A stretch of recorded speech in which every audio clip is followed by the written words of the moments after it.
Ryan, have you ever seen Jersey Boys?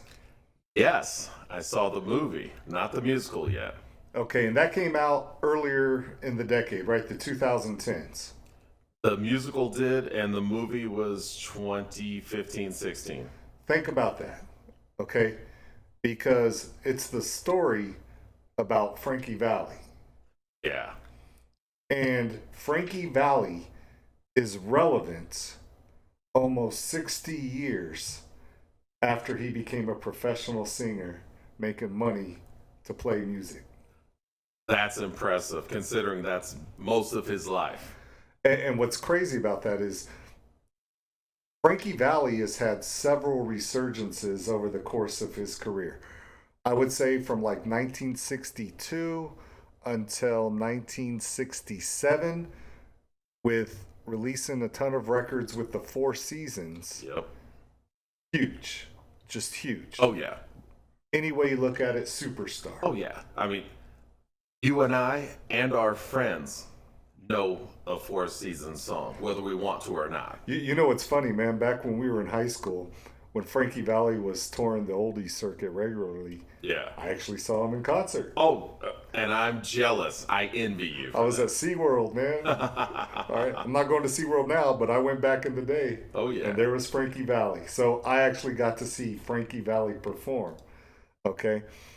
But in the 1970s, his old group, the Four Seasons, had a resurgence. December 1963, Oh What a Yep. Night. Yep. And Frankie Valli sang on that. But he wasn't the lead singer. He was kind of a featured singer. Yeah, because he was back with the group. Now, he did have his own huge solo hit in the 70s, My Eyes Adored You.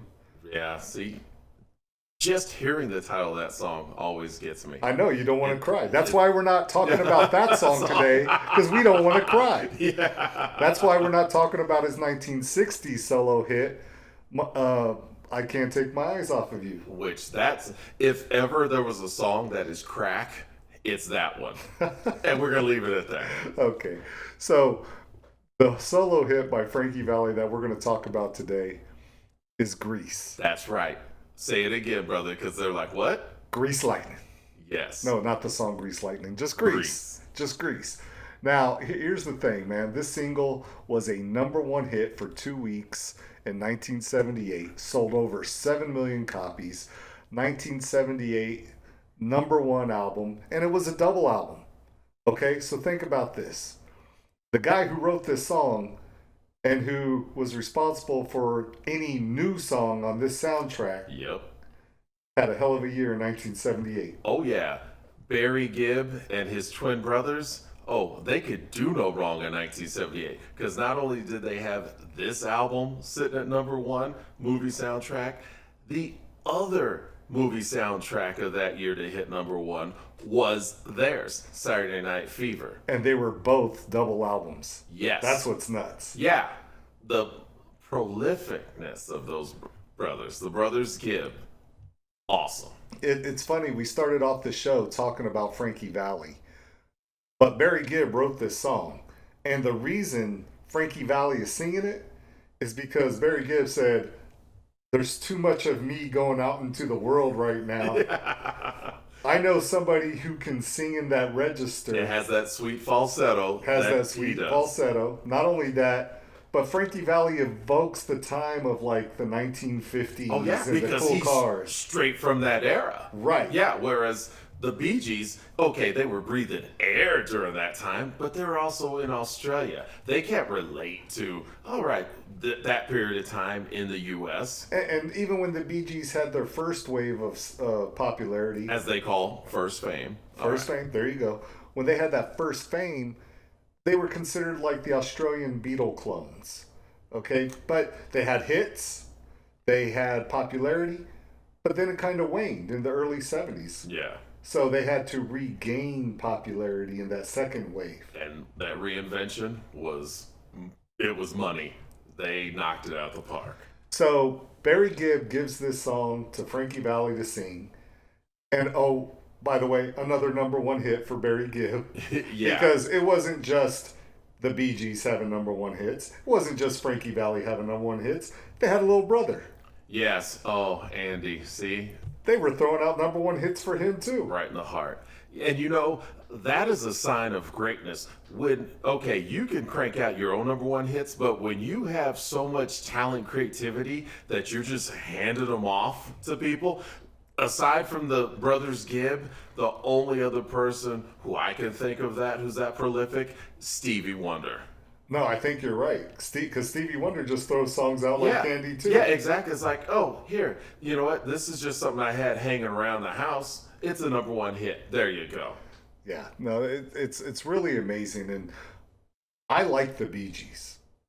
I don't love the Bee Gees, but I like the Bee Gees. Yeah. And I like songs. I like an accumulation of greatest hits. Yeah, they're not the guys that, so as we've gotten older in life, and I view bands of longevity in this way.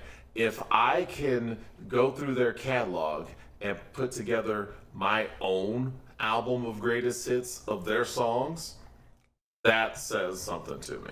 And you know what's crazy about this album, this Grease album, is that the Grease movie was based off the Grease Broadway musical. Yep. Okay, and the producers, whoever made this decision said the songs in the musical aren't enough. We need something that's current, that's going to capture the audience's imagination. And even though we're going back to this time of the late 50s, early 60s, we want something that people in the 70s can enjoy, right? So think of these songs, and I know you've heard of them. You're the One That I Want.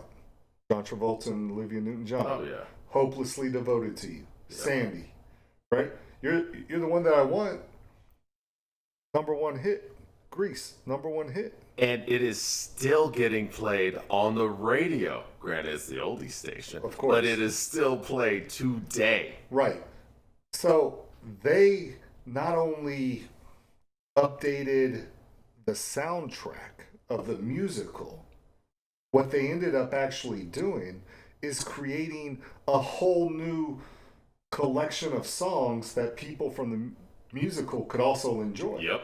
And that's exactly what they did. And they decided, hey, let's bring in the guy who's known for writing these huge hits in 1977 and 78. Yeah, they're like, hey, if we want hits, we need to bring them in. And if there's not a spoil of riches, Barry Gibb calls up his co-star in Sgt. Pepper's Lonely Hearts Club Band, who happened to have his own huge album of the 70s. Do you feel like I do? That was the worst. That's the worst top box impression ever.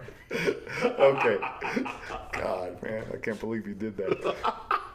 Anyway, so Barry Gibb brings in his co-host, Peter Frampton, and says, hey, would you like to play guitar on these songs I'm working on for Grease? Peter Frampton's like, can't be worse than Sgt. Pepper's Lonely Hearts Club Band. Right? Which I broke my hand, thank you, by the way, Brothers Gibb.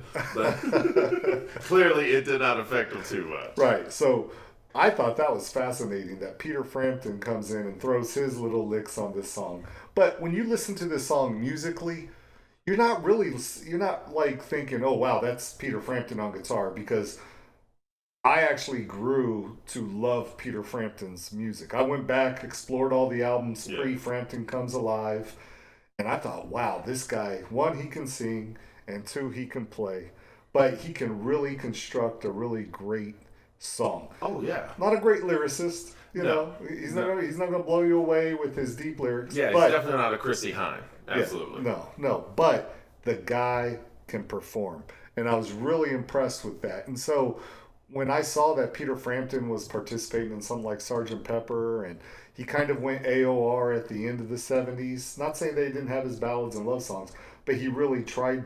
It's almost like singing from the heart versus singing what the A&R guy at your record label wants you to sing. Yeah. You know, and you could tell that he lost some of that after the huge success he had with Frampton Comes Alive.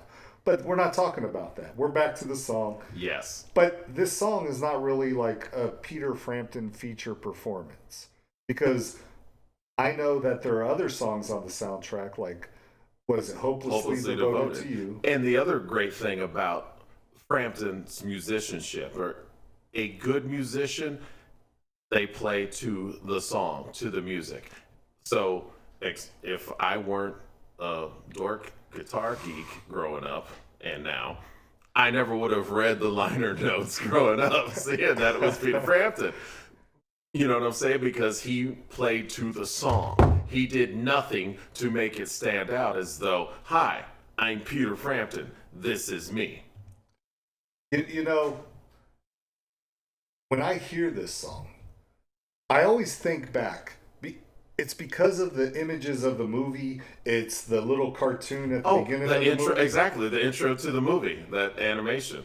And I never think of it as a 70s song. But when you listen to this song without that cartoon, bro. Oh, it is straight up. Yeah, you can definitely hear that Barry and those boys were in the time, in that now. I never thought of this as a Barry Gibb song until this week. Seriously. Because, you know, Ken, when we do these shows, we're focusing on the instruments, what the song sounds like, if there's anything that we picked up that we never picked up on before. Oh, yeah. For me, what I picked up on was, oh my God, this is a disco song. Yeah. Like, Ken, I've been listening to this song, and I know you have been. As long as I have. As long as I can remember. Yeah. Like, there is not a time in my life that I can remember where Grease did not exist. Yeah. Where this song did not exist. And to have that, and to be at our late age realizing, oh wait, this is a disco song with all them horns and those synthesizer strings and that backbeat. Like, oh my God, they just had a disco theme track for this 1950s doo-wop revival musical. Yeah. And it works. And it works. It is so boss. This is why whenever we talk about the Brothers Gibbs, Barry and his twins, that I always get excited. So when we did Islands in the Stream, and I got all giddy about that because here they are at the pinnacle of the disco. They are the definition of disco. Absolutely. You know, and even when the masses turned their back on them, thought they turned their back on them, they're still cranking out songs that people saying, "Oh, I hate the Bee Gees, but I love this song that I'm singing." You know, and Barry Gibb is counting checks. Yeah, just smiling in they're just laughing in their face. No, and look, man, I have a love-hate relationship with Grease, and part of it is it's part of our childhood. Yeah. When you and I were in high school, we performed in the Grease musical. Yes, we did. Okay, both of us had singing parts. Not only just singing parts, not as part of the chorus, but we were the featured solo vocalists. Yes. Right? Okay, so this was a big deal for us. But there came a point, and I don't know, it had to have been sometime in the 90s, where I was just done. Anything that was Grease, I was over it. But then I had children. And it's like, I want my kids to experience this. I just don't want to be in the same room when they experience it. You know, it's weird because Grease is such a part of my life, yet it was Grease 2 that I remember the most from childhood. COOLRIDER. Dude. I did that. Yeah. Cool Rider. What's the other one? Let's do it for our country. What's the other Reproduction. one? Reproduction. There you go. So you know, because that was the one that was on TV on a regular basis, at least in our house. You're right. Okay, and then I think we eventually got the VHS cassette of Grease. You know, probably for like $49.99 or something expensive. Something crazy, whatever. Yeah.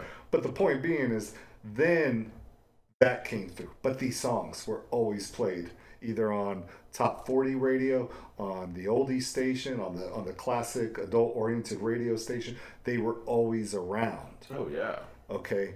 And you couldn't escape it. And at some point, I just wanted to escape it. Did you ever get to that point? No, I totally got to that point. I was around the same time. Actually, about after the musical in high school. I was done with it. You're like, I've been there, done that. I'm walking out. I'm good. Yeah. And that's okay. But there is something to be said. One, for Frankie Valli, who can be relevant 50, 60 years after he popped up on the scene. Yeah, think about that. This song hits number one, and the kids that are listening to it are telling "Oh, mom, dad, this song, Frankie Valli." They're like, "Yeah, I know Frankie Valli." Right. So he's having number one hits in the 60s, has number one hits in the 70s, has this huge hit, Jersey Boys, in the 2010s. Yeah, He found a way, man. He found a way. which is awesome. I love that. His hustle is strong. Yeah. And I always think, too, that at some point, we're going to hear more from Barry Gibb. Like something, like we've seen it with Queen, we've seen it with Elton John, we've seen it with Frankie Valli and Jersey Boys. In the 2000s, it was Johnny Cash and Ray Charles, right? Yeah. Just feel like something's going to break for the Bee Gees where they're going to become hot again. Yeah. Well, so before the world shut down, Barry was touring as a solo artist now. So, that's just the truth. Right. But he was touring with his family members. So his son is on guitar, his niece, don't remember which twin, Okay. but his niece is also on the tour. So he's still having family, but the younger generation. Still the family Gibb. Yeah. But I'm talking about something like a movie, a bio, something like that. Something's going to break where the Bee Gees are going to be talked about in the same way that we talk about Queen. Okay, like their Bohemian Rhapsody film. You see where I'm coming got from? you. Because Queen is one of those bands that we talked about before that they just kept on popping up. Like they never go away, even when the band's long been over Yeah, with. and you're right. Same with the Bee Gees. You were spot on about that. And I think that's what's going to happen. I'm glad we talked about this song because it allowed us to kind of dive a little bit into Frankie Valli, and the success he's had. We get to dive into the success that Barry Gibb had as a songwriter and what Grease meant to us. And for everyone out there, I want to know what Grease meant to you. Like, when did you first hear this? Were you around when it actually came out? Was it something your older brothers and sisters turned you on to? Your parents turned you on to? I'd love to hear from you. Even on the soundtrack, because there's no way we're ever going to review the Grease soundtrack, ever. Okay, what's your favorite song on the soundtrack? Leave those comments in our comment section. We'd love to hear from you. Yes, and if you remember the lines at the movie theater when this movie came out, I remember those long lines. If you remember that, drop a line. Let us know. If you had any parties that you went to back in the day during this, let us know. Okay. Well, anyway, I hope you enjoyed today's show. If you did, please hit like. And if you want to hear more shows, please subscribe. And we'll talk to you again. Bye-bye.